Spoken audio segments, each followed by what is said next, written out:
Hello everyone, welcome back to this series.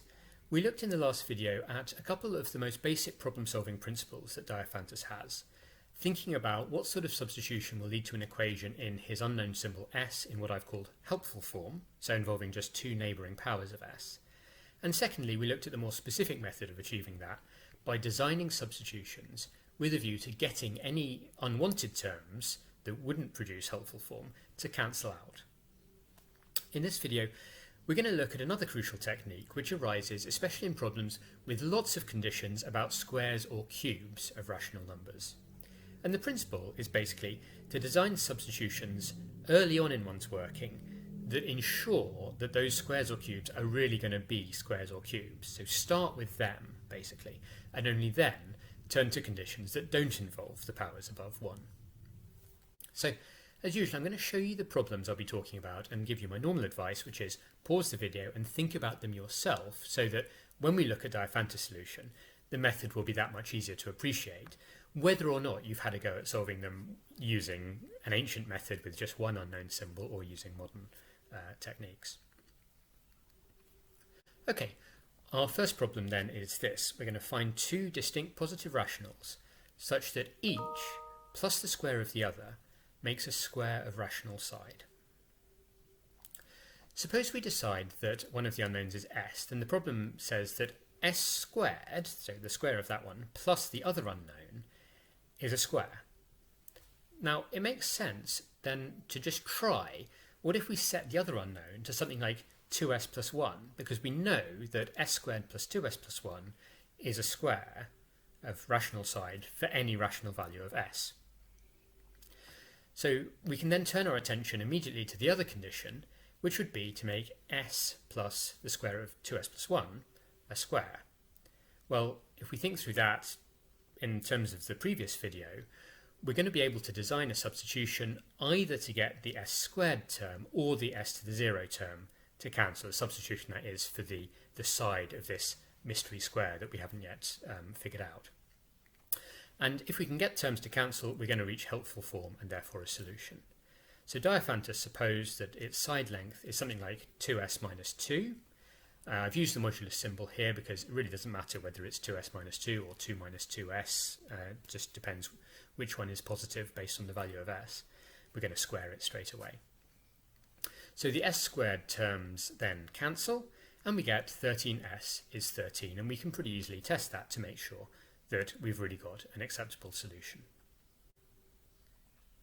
Next, problem number 2, find three distinct positive rationals whose sum and pairwise sums are all squares of rational side. It's a very neat property for a trio of numbers to have.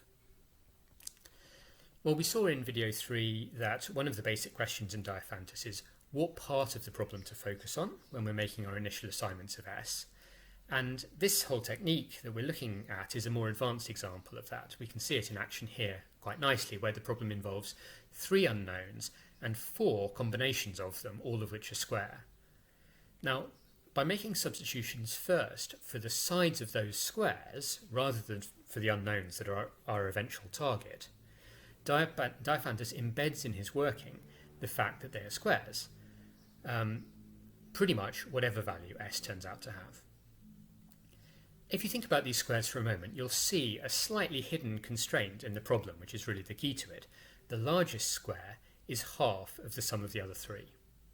So if therefore we start thinking, how can we make substitutions for its side lengths? Well, if we made the largest one have side length s plus 1, its square is going to be s squared plus 2s plus 1, so the sum of those other 3 squares will need to be 2s squared plus something or other. Well, we can get pretty close by just setting 2 of those other side lengths to s and s minus 1. So we seem to be making progress. Let's see where this takes us. When we work through it, we end up, all we need to do is find the final square, which is equal to 6s plus 1, with s being rational. Well, what we could do is just pick our favourite square number and work backwards, or we could spot a nice integer solution like s equals 20, which is what Diophantus proposes. You have to be a bit careful if you try smaller values like s is 4 or 8. you can run into the problem that all the squares need to be distinct from each other. So Diophantus likes to go for a slightly larger number that helps spread all the values out. Now we've got values for the 4 squares, and we just need to test that they arise from unknowns that are really all positive and distinct. And those unknowns can be derived very simply just by considering the difference between the largest square, which is the sum of all of them, and each of the others, which are pairwise sums. And if we do so, we reach the solution 41, 80, 320. Now, our third problem is as follows. Find 2 distinct positive rationals such that their product plus either of them is a cube of rational side. Like in the previous question, what Diophantus focuses on first is ensuring that one of the 2 cubes is very definitely going to be a cube.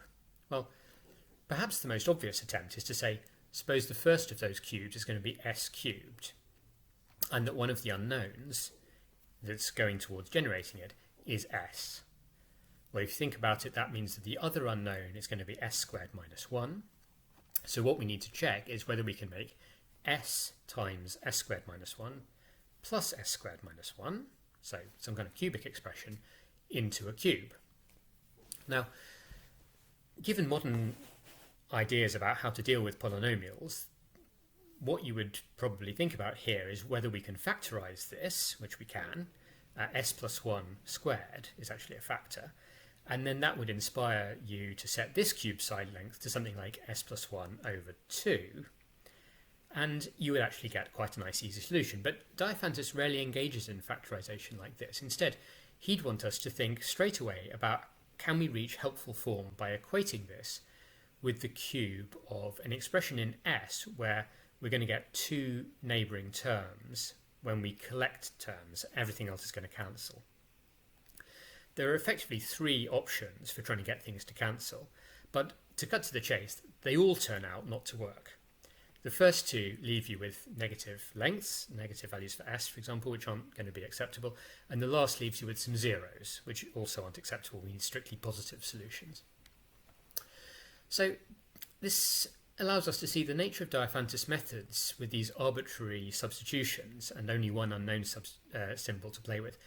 This sort of thing happens sometimes. We hit a roadblock and we have to backtrack, and Diophantus often writes about it, and we'll see examples again in the next video. It does remind us, of course, how limited his methods are in some senses because of trial and error.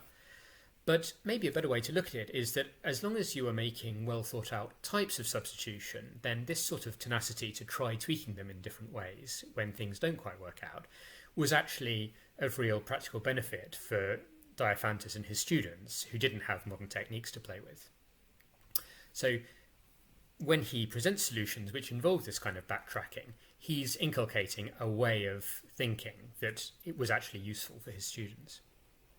Well, anyway, if we go back to the problem, our first attempt with one unknown being s and one cube being s cubed, unluckily it didn't work, but the method should work providing that we alter some of the constants. Structurally, it was sound, just didn't quite work out. So one way around it, that is actually what Diophantus proposes, is to go back to the very first suppositions here and just insert constants of 8, 2 cubed. So we then work through the effects of this, and we end up with an acceptable answer after all, once we've gone through all of the steps.